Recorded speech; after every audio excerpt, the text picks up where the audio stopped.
ya lakinya Heni. Gue bilangin Heni ah. Kenapa? Tahu nggak tadi gue lihat siapa?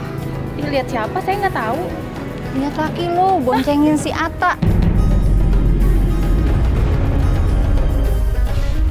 Fajar, kamu nggak boleh main sama si Ata. Masuk. Tanya tadi boleh main, Ma. Nggak boleh, pokoknya mama nggak mau kamu main sama anak pelakor.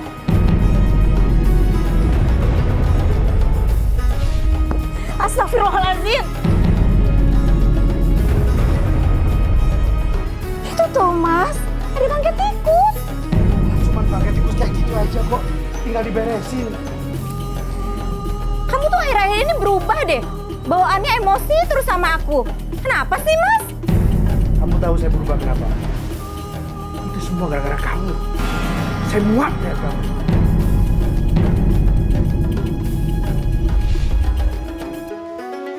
Dan orang-orang yang menuduh perempuan-perempuan terhormat berbuat zina, kemudian itu tidak mengemukakan 4 saksi, maka hendaklah mereka didera 80 kali deraan. Dan janganlah diterima kesaksian dari mereka selama-lamanya. Itulah orang-orang fasik, kecuali orang yang taubat sudah itu dan memperbaiki. Sesungguhnya Tuhan Allah Maha Pengampun dan Penyayang. Quran Surat An-Nur ayat 4-5.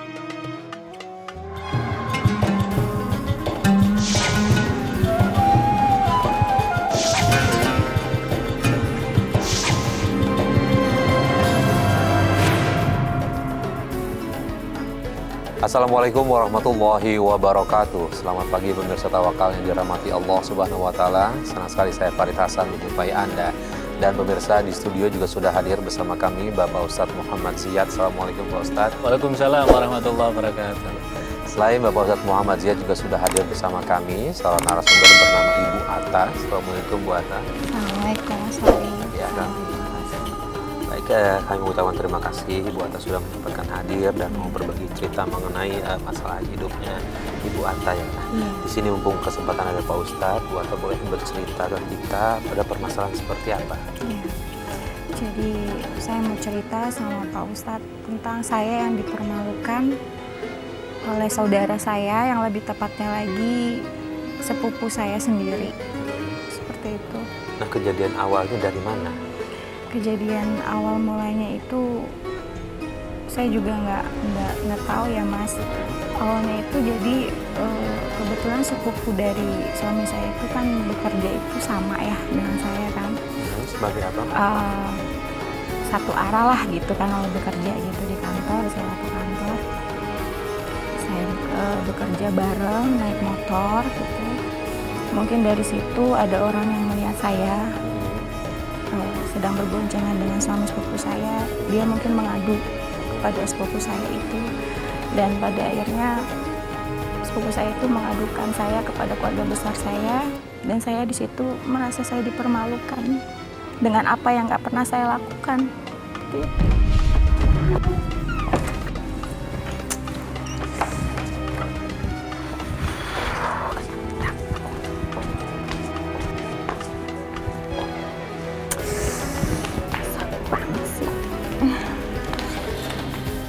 Jam segini lagi susah, belum dapet sibuk.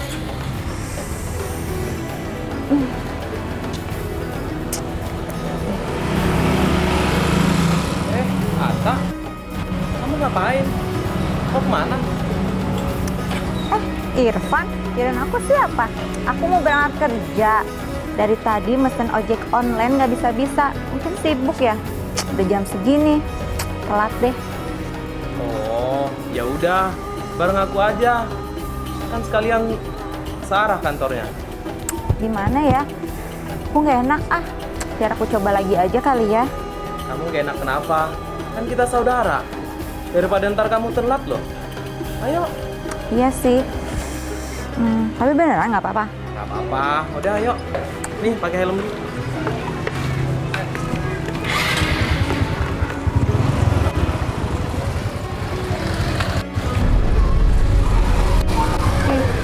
Udah? Udah.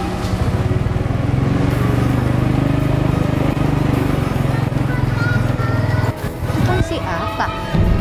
Dia jalan sama si Ivan ya lakinya Heni. gue bilangin Hani ah.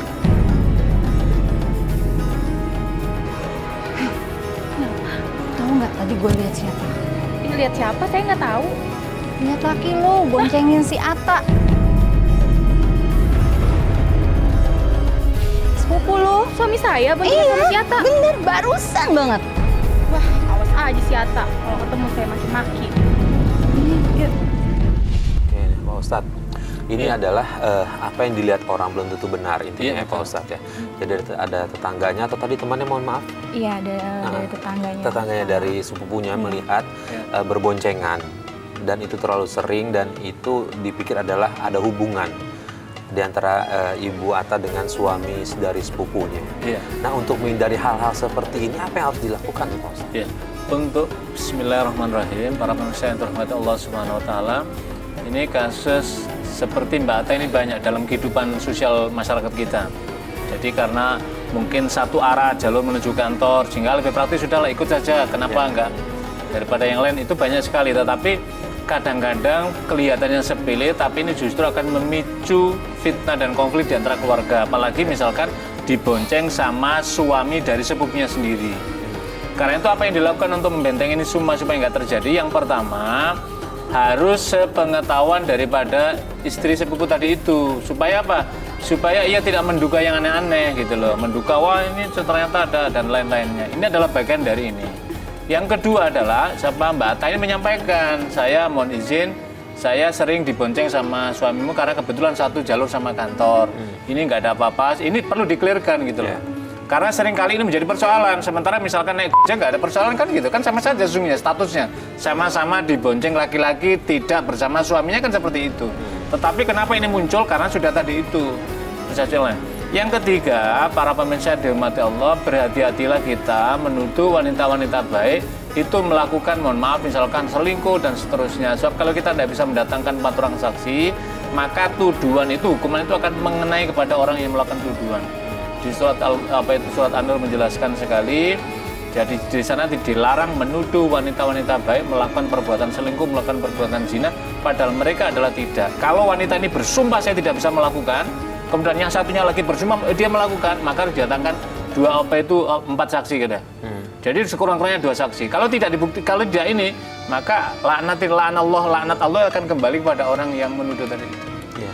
Mungkin buat di masyarakat seperti itu hal biasa ketika kita ikut sama suami sepupu atau bahkan ada misalnya adik ikut sama kakaknya tinggal di rumah. Nah, aturan di dalam agama Islam seperti apa Pak Ustadz biar tidak menimbulkan fitnah? Misalnya nih adik perempuan tinggalnya sama kakak ipar yang laki-laki, artinya kakaknya yang wanita. Nah itu kan juga takutnya bisa menimbulkan sesuatu yang tidak diinginkan Pak Ustadz. Iya, kalau kita buka di dalam surat An-Nur itu dijelaskan sekali. Misalkan janganlah engkau masuk rumah seseorang tanpa meminta izin atau dapat memberikan izin, maka engkau mengucapkan salam sampai 3 kali. Yang kedua, di ayat yang kemudian berikutnya lagi, janganlah misalkan orang dalam satu rumah, janganlah engkau masuk rumah di dalam ada 3 waktu. Yaitu kapan? Yaitu ketika setelah sebelum subuh, setelah isya, kemudian pada siang hari. Karena ini adalah 3 aura, waktu-waktu yang terkadang orang tidak menggunakan pakaian. Jadi pasangan suami istri di rumah dan seterusnya.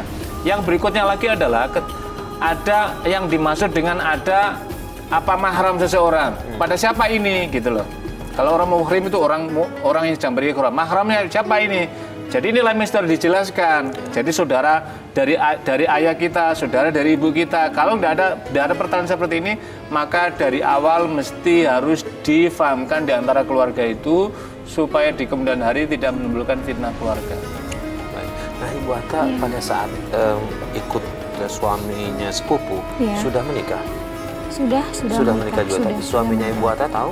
Ibu Ata sering ikut sama suaminya sepupu? Kalau suami itu tahu, dan dia juga percaya sama saya, Mas Farid, gitu. Jadi mungkin suami juga bilang ke saya karena mungkin sepupu saya itu iri dengan saya, karena alhamdulillah ekonomi di keluarga saya itu kan cukup ya, bisa dibilang seperti itu Mas Farid. Mungkin dari situ ada kecemburuan ke apa gitu. Cuman yang saya bingung kan, ke depan ini suami saya itu jadi berubah. Tiba-tiba itu berubah gitu. Ada pengaruhnya sama tadi nggak katanya sepupunya Ibu Ata menghasut semua keluarga? Iya. Saya malah berpikiran kalau suami saya itu diguna-guna oleh sepupu saya.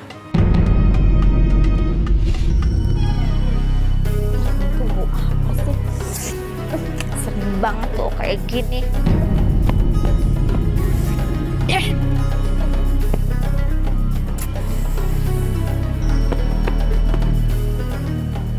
Astagfirullahaladzim.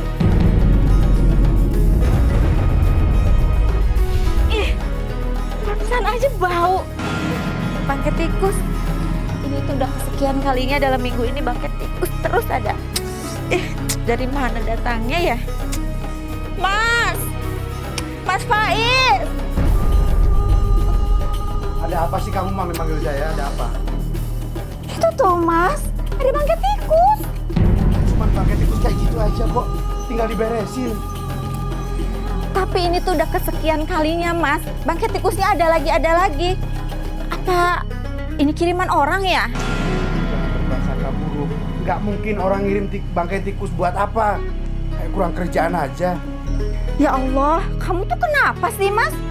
Kamu tuh akhir-akhir ini berubah deh. Bawaannya emosi terus sama aku. Kenapa sih Mas? Kamu tahu saya berubah kenapa? Itu semua gara-gara kamu. Saya muak lihat kamu. Udah beresin tikusnya itu. Oke, baik Pak Ustadz. Boleh nggak sih kita berpikir seperti itu Pak Ustadz jika kita mengalami hal-hal yang kurang lebih sama apa yang menimpa dari Ibu Atta nih Pak Ustadz? Ya, tentu begini ya. Jadi saya ingin menjelaskan yang tadi, yang mahram tadi itu. Kalau saya misalkan, saya sebagai laki-laki, saya punya saudara perempuan saya mungkin tinggal di rumah saya bersama istri, mungkin nggak ada persoalan. Karena istri perempuan bersama di saya perempuan. Tapi ketika saya laki-laki kemudian di sana, kemudian lagi orang lain lagi, ini yang kemudian sering menjadi persoalan. Jadi Mbak Atta kemudian bersama tadi suami sepupu tadi itu tidak mahram itu. Mbak Atta sama yang jadi yang mahram itu kan yang kakaknya suaminya Mbak Atta itu bersama dia tadi itu. Ini juga menjadi persoalan. Lah, inilah yang kadang-kadang mohon maaf sekali karena setan kan membisikkan. Membisikkan pada siapa? Membisikkan pada Mbak Atta kemudian kepada suami tadi untuk berbuat selingkuh. Tapi Mbak Atta alhamdulillah imannya kuat, suami tadi dari suaminya kuat, maka selesai.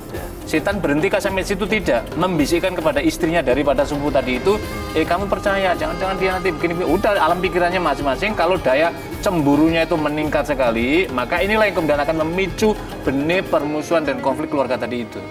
Cukup sampai di situ ada, ini ternyata tidak mempan, maka diberikan 3, wah hati-hati nanti ini. Maka masuklah, wah jangan-jangan di sini udah masuklah datanglah kepada Al-Kahin, seorang tukang dukung. Untuk apa? Pengaruhi dia supaya dia putusin dia macam-macam.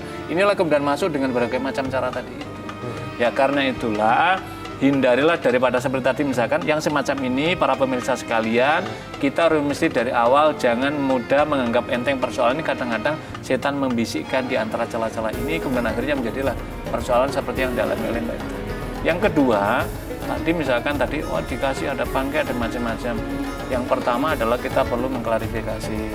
Jangan-jangan ini memang niatan orang jahat biasa saja. Maksudnya itu begini. Dia orang lain menyuruh orang jahat, udah lebar saja supaya dia sampai jenuh, sampai dia bosan. Yang kedua bisa juga ini misalkan mengandung kekuatan magic tadi itu gitu. Mana yang benar Pak? Ini apakah itu saya alam karena saya tidak tahu persis membuktikan seperti itu. Karena itulah agama kan menuntun tadi itu yang kasus yang serupa yang sebelumnya juga inilah menuntun untuk memperkuat menegakkan pada Allah dalam rangka membentengi hal-hal yang buruk menimpa pada kita. Nah, Ibu selama itu pernah menemukan bukti benar nggak kalau memang sepupu Ibu yang melakukan itu?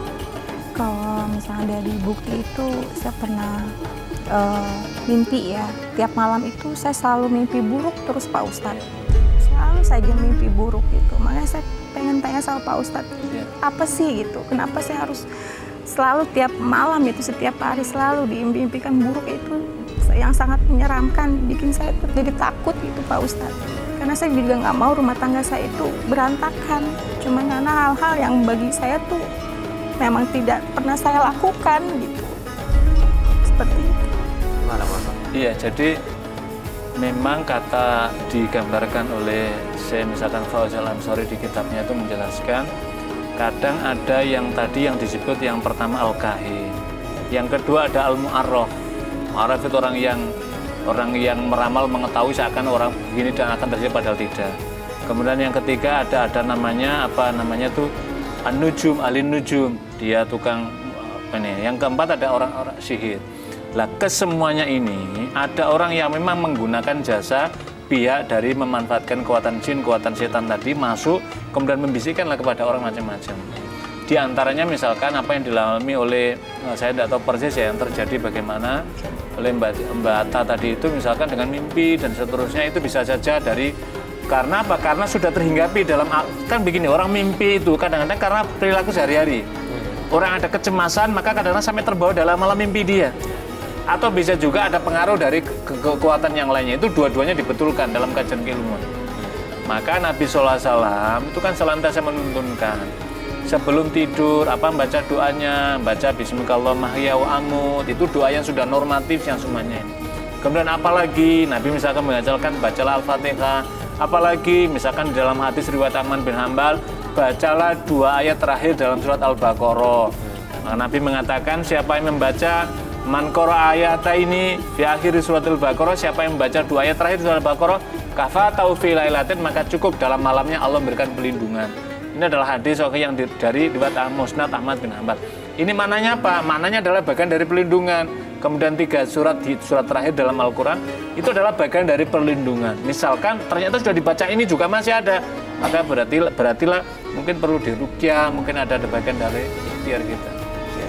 Baik, lalu bagaimana sampai sekarang dengan suami hubungan Ibu Atta bagaimana? Ya, sampai sekarang hubungan saya dengan suami jadi kurang membaik, Mas Farid. Semenjak itu jadi kurang membaik. Dulu yang saya lihat suami saya itu yang percaya sepenuhnya sama saya, tiba-tiba dia juga berubah drastis, mulai emosional, marah-marah yang nggak jelas. Apapun yang saya lakukan itu dianggap itu salah sama dia gitu. Sampai sejauh melakukan kekerasan? Iya. Memukul atau hanya ucapan? Iya, dia memukul dan ucapan juga kasar sama saya. Nah, Ibu Atta dari ini punya putra putri berapa? Saya kebetulan punya putri 4, Mas Farid, iya. Dan itu dilakukan anak-anak melihat semua apa yang dilakukan? Tidak, anak-anak tidak melihat, tidak. Jadi masalahnya udah memang tinggal Ibu Atta dengan suami. Iya. Nah, harapan Ibu Atta boleh diungkapkan sekarang untuk suami apa ini? Kalau harapan saya ke depannya, saya cuma hanya bisa diberikan kekuatan saja, Mas Farid. Saya tuh udah capek. Karena apa? Saya sudah bercerita kepada keluarga saya, juga kepada sepupu saya, tapi mereka tidak mempercayai saya. Justru mereka malah menyalahkan apa yang saya nggak pernah lakukan. Saya sekarang cuma hanya bisa memohon agar saya diberikan kekuatan saja, dan saya ingin suami saya kembali lagi seperti dulu, seperti suami yang saya kenal. Seperti itu. Baik, begini Ibu Atta, mohon maaf kalau Ibu Atta mengizinkan, biar coba kami telepon suami Ibu Atta, boleh? Boleh, Mas, silakan. Karena memang kami sebenarnya sudah berbicara dengan suami Ibu Atta, kami mengundang ke sini tapi dia nggak mau, tapi kalau lewat telepon dia mau. Kalau nggak salah ini juga sudah tersambung dengan suami Ibu, dan kita juga suami Ibu sudah mendengar apa yang Ibu ucapkan. Coba langsung kita sapa saja ya Pak Ustaz. Ya. Assalamualaikum. Ya. Dengan Bapak, saya sebutnya Bapak Dimas saja ya Pak? Oh iya. Iya. Baik Pak Dimas, tadi kan juga sudah mendengar, dari tadi line telepon sudah kita buka. Harapan dari Ibu Atta terhadap Bapak Dimas sudah mendengarkan ya? Iya. Ya, saya sebetulnya ada yang lupa atau gimana Pak? Maksudnya ada, sementara sih yang dirasakan sama Ibu Atta sih ada perubahan dalam diri Pak Dimas. Iya, walaupun saya sama itu dari sendiri. Assalamualaikum Pak Dimas, halo. Halo. Halo, Pak. Ya. Oh. Iya, pokoknya saya emosi itu gara-gara dia sendiri sih, Mas. Ada penyebab lain. Gara-gara Ibu Atta sendiri, maksudnya apa? Boleh tahu kalau dari Pak Dimas sendiri apa sih yang dilihat dari Ibu Atta, kesalahannya apa? Iya, dia kan selingkuh, Mas. Ya. Dia kan cerita dulu. Ya Allah, Mas. Ya Allah, Mas. Demi Allah, Mas, aku nggak pernah ngelakuin itu, Mas. Aku udah bilang sama kamu, aku nggak pernah. Cara seperti apa lagi? Biar kamu tuh percaya sama aku. Aku nggak pernah ngelakuin itu, Mas. Alah, bukan ngaku aja, biar kamu juga lega, mau ngaku aja. Gini Pak Dimas, di sini kebetulan juga ada Ustadz Muhammad Ziyad. Ini mungkin Pak Dimas bisa mendengarkan apa yang disampaikan Pak Ustadz. Ini kita maksudnya baik, mau mencoba mencari jalan keluar dari permasalahan yang ada. Silakan Pak Ustadz. Iya, baik. Assalamualaikum Pak Dimas. Waalaikumsalam. Saya mohon maaf Pak Dimas ya, tidak ada maksud apa-apa kecuali saling berbagi kebaikan, berbagi nasihat sesama hamba Allah. Jadi begini, ketika ada masalah dengan istri atau istri ada masalah dengan suami, maka sebaiknya kembali kepada tuntunan Allah dalam Al-Quran dan Sunnahnya. Tadi istri Pak Dimas menyampaikan bersumpah-sumpah bahwa tidak pernah melakukan apa yang dipersepsikan, misalkan selingkuh dan seterusnya. Memang ke kantor bersama suami sepupu, tadi juga kita nasihatkan memang sebaiknya hal semacam ini sebelumnya dikomunikasikan dengan suami, jangan sampai supaya di kelak kemudian hari menimbulkan fitnah dalam kehidupan keluarga.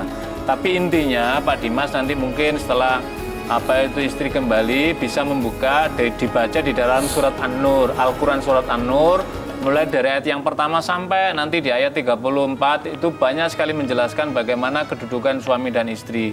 Tetapi pendek katanya karena waktunya terbatas, tidak boleh seorang suami atau sebaliknya seorang istri menuduh pasangannya berselingkuh dan misalkan masing-masing sudah bersumpah bahwa tidak melakukannya tapi masing-masing tetap saling menuduh, maka kata Al-Quran harus dapat menghadirkan, membuktikan 4 orang saksi. Kalau itu tidak dapat dihadirkan dan tetap masing-masing bersikeras, maka sumpahnya, maka yang kelima wal khamisatu kata Al-Quran adalah maka laknat Allah akan kembali orang yang saling menuduh tadi itu. Apa maknanya dalam Al-Quran ini? Maknanya adalah pentingnya kita berhati-hati menuduh wanita-wanita baik atau laki-laki baik melakukan perselingkuhan padahal kita tidak bisa mendatangkan saksi di antara yang kita sumpahi. Saya kira itu hanya itu yang bisa kami sampaikan Pak Dimas. Mudah-mudahan Allah memberikan hidayah untuk kita semuanya, khususnya kepada Pak Dimas dan kepada Ibu Atta, dan mudah-mudahan keluarga ini dirukunkan kembali. Nah baik Pak Dimas, terakhir Pak Dimas melihat langsung nggak kalau istrinya Pak Dimas melakukan perselingkuhan? Iya, emang saya sih belum pernah lihat langsung ya. Cuman yang ngasih tahu saya ini juga saudara dia sendiri, dia sendiri. Ya. Dan menurut saya dia juga nggak ada motif untuk berbohong, juga berarti berbohong. Artinya gini, kalau menurut saya sih saran saya mungkin Pak Dimas sama Ibu Atta mencoba tabahin bertanya langsung ke sepupunya, kumpul keluarga lagi untuk meyakinkan benar atau tidaknya, karena kalau dari keterangan Ibu Atta sama sekali tidak melakukan itu. Ia memang ikut dengan suami sepupunya tapi tidak melakukan apa yang dituduhkan. Saya juga terlalu jauh mas. Saya makasih ya. Dia seperti itu tuh Mas, kalau diajak bicara pasti seperti itu. Dia selalu marah-marah dan dia selalu bilang nggak emosional sama saya, tapi kalau lihat muka saya itu bawaannya itu udah emosi. Baik Pak Ustadz, diperlukan nggak nih Pak Ustadz ada orang yang benar-benar netral untuk mencoba menyelesaikan masalah ini, entah apakah dari keluarga atau alim ulama yang terdekat gitu Pak Ustadz? Al-Quran di rangkaian yang ayat-ayat yang saya sebut di surat An-Nur itu juga menjelaskan, maka hendaklah hakaman min ahli wa hakaman min ahliya. Bawalah kalianlah hendaknya mendatangkan hakim. Apa itu artinya? Juru damai. Dari mana? Min ahliha wa ahlihi, dari perwakilan keluarga misalkan Mbak Atta dan dari perwakilan dari keluarga Pak Dimas tadi itu. Untuk apa? Untuk berembuk, untuk mendamaikan dua hamba Allah yang sedang bersengketa suami istri ini saling menuduh tadi itu. Nanti bagaimana jalan keluarnya? Yang jelas dalam tuntunan agama saya selalu mewanti-wanti kepada para suami dan para istri, jangan mudah wala tarmunal musonatil mu'minat, jangan mudah menuduh wanita-wanita baik melakukan perbuatan selingkuh. Kalau tidak bisa mendatangkan 4 saksi, maka kata Al-Quran, maka laknat Allah akan kembali pada orang yang menuduh. Jadi bukan main-main ini. Ini adalah bagian dari proteksi Allah menuduhkan. Tapi sebelumnya itu kita juga harus introspeksi. Mbak Atta introspeksi diri, Mas Dimas seperti itu. Mungkin diawali tadi itu loh. Awalnya boncengan tadi itu loh. Inilah yang kemudian orang berboncengan saja menimbulkan istri. Saya teringat jadi kisah menarik yang menimpa kepada Hasan Al-Basri. Hasan Al-Basri adalah seorang tabiin besar, seorang ulama besar. Beliau tuh sedang berada di sungai yang indah sekali di bawah pohon rindang, dan kemudian apa? Bersama seorang wanita. Wanita ini siapa? Ibunya. Karena dia ingin memanjakan ibunya, ingin membawa ibunya ke tempat hiburan. Tapi apa yang terjadi? Orang di luar, wih, nggak menduga ya seorang ulama ternyata sedang, mohon maaf dalam bahasa kita, sedang pacaran. Bayangkan ini. Orang lain melihat karena ada dua hamba Allah, laki dan perempuan, padahal ini anak dan ibunya. Nah, ini seorang ulama besar. Dan setelah itu muncullah fitnah. Tapi apa? Tapi karena ulama besar, imannya kuat, takwanya kuat, dia hanya tersenyum tahu bahwa orang lain sedang memfitnah. Barulah kemudian dijelaskan, yang ku bawa itu adalah ibuku, aku ingin membahagiakan ibuku. Ibuku ingin berada di tepi sungai, maka aku bawa di sana supaya ia merasa damai. Apa maknanya? Ini seorang ulama saja kena fitnah seperti ini. Karena itu bagi kita, seorang suami dan seorang istri, berhati-hatilah ketika sedang berada bersama seorang wanita supaya tidak menimbulkan fitnah, apalagi tadi itu. Yang kedua, jangan menceritakan laki-laki lain di depan suami kita, dan begitu juga sebaliknya. Kalau masing-masing tidak memiliki kedewasaan dan nalar diri secara sehat. Sebab kalau tidak, prasangka buruk akan mendera, dan hati-hatilah, inilah tanda-tanda kehancuran keluarga. Nah, kejadian ini pengaruh ke psikis anak. Pengaruh banget Mas, itu yang bikin saya jadi setiap ada kejadian apa? Jadi setiap anak saya itu mau berangkat sekolah atau dia mau main gitu. Ini ternyata tuh sepupu saya itu tidak bercerita kepada keluarga besar saya saja, tetapi kepada tetangga-tetangga sekitar. Nah, jadi setiap anak saya itu sedang di luar selalu diejek, dibilang pelakor, orang tuanya itu pelakor. Ketika pulang dia itu menangis, dan itu bikin saya itu sakit banget Mas gitu. Kenapa gitu? Kenapa anak saya yang jadi korban? Karena anak saya itu nggak tahu apa-apa Mas.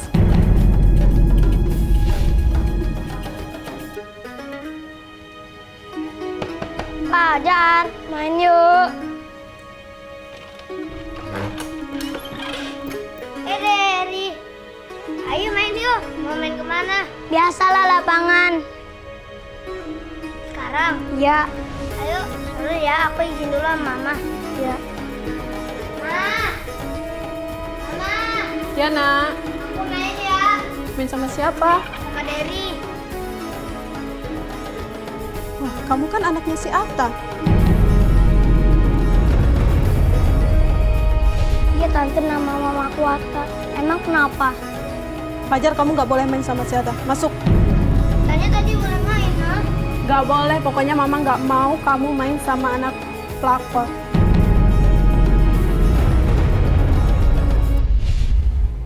Dari kamu pulang. Pulang.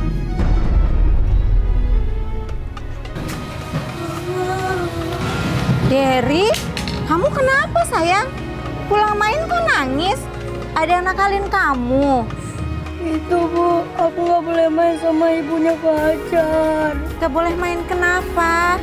Siapa yang ngelarang kamu, Nak? Kata ibunya Fajar, aku anak pelakor. Kamu jangan dengerin omongan mereka, Nak. Itu semua nggak benar. Mereka itu cuma asal ngomong aja.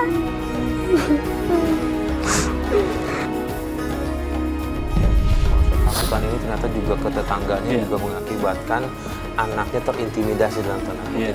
Ustaz. Jadi kalau yang pertama saya kira ini Mbak Atta harus bermuhasabah. Ini bagian dari mungkin Allah berikan peringatan pada kita sehingga melahirkan lingkungan ini.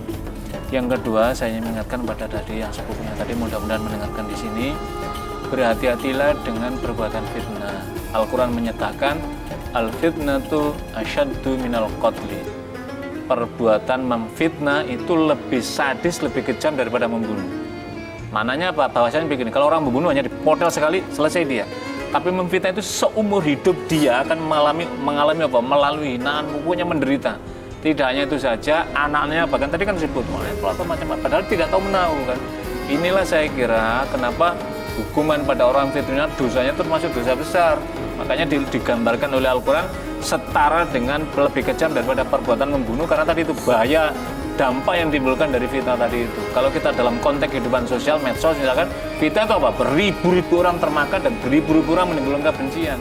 Sama dalam konteks kehidupan keluarga Mbak Atta tadi itu, fitnah dari pihak sepupunya, mohon maaf misalkan kalau ini kejadian betul, maka seperti itu. Tapi saya lebih sama-sama Mbak Atta juga melakukan introspeksi, memohon ampun kepada Allah jika ada kesalahan.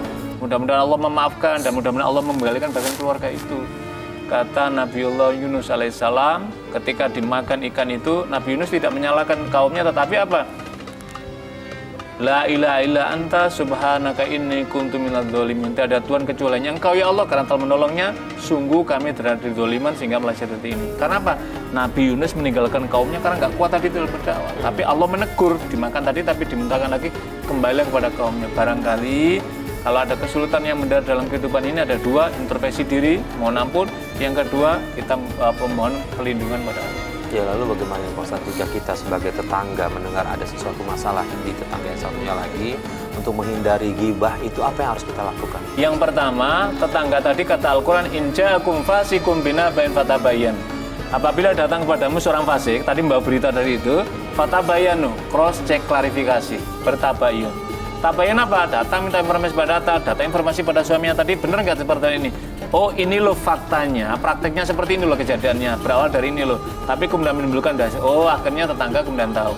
Lah ketika tetangga sudah tahu, kewajiban kita adalah meluruskan cerita ini supaya tidak menjadi isu liar yang kelak akan merugikan kehidupan keagamaan kita, kehidupan bersosial kita. Ya, lalu bagaimana yang harus dilakukan Ibu Atta nih Pak Ustadz untuk menghadapi itu semua?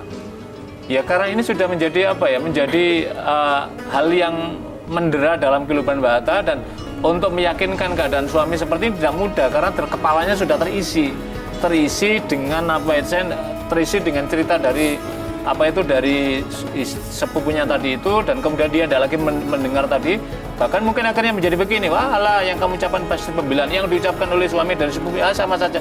Ini sudah susah orang seperti ini. Kalau tidak ada kepercayaan masing-masing keluarga ini, maka akan berbahaya.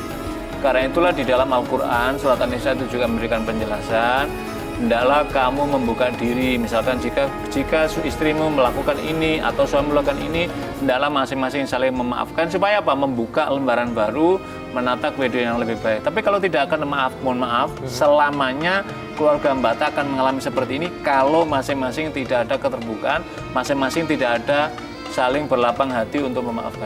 Kalau untuk anak-anaknya sendiri, Pak, apa yang dilakukan Ibu Atta? Kalau untuk anak-anaknya, untuk Mbak Atta juga harus berbesar hati. Bahwa ini sudah menjadi fakta, maksudnya fakta dalam mana cerita ini sudah liar di mana-mana, anak sudah termakan seperti ini. Yang terpenting adalah bagaimana Mbak Atta membesarkan hati pada anak-anak supaya anak-anak tidak merasa minder. Yang kedua, menjelaskan fakta yang sesungguhnya, cerita yang sesungguhnya, ini loh yang dialami supaya anak-anak ini juga bisa ini. Tapi harus diingat, anak ini masih kecil, tidak mudah untuk menjelaskannya. Nanti kalau sudah dewasa mungkin dia akan bisa melihat bagaimana keadaan ibu yang sesungguhnya.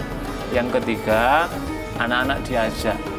Nah, ini kita sedang menghadapi ujian keluarga semacam ini. Bantu ibu untuk berdoa, mudah-mudahan Allah memberikan kekuatan pada ibu, dan mudah-mudahan Allah juga menghalau cerita-cerita buruk ini kepada anak-anak sekalian. Dan anak-anak harus tetap yakin, kalau kita orang baik, yakinlah sekalipun suatu masyarakat menghimpit, maka Allah akan melakukan pembelaan pada kita.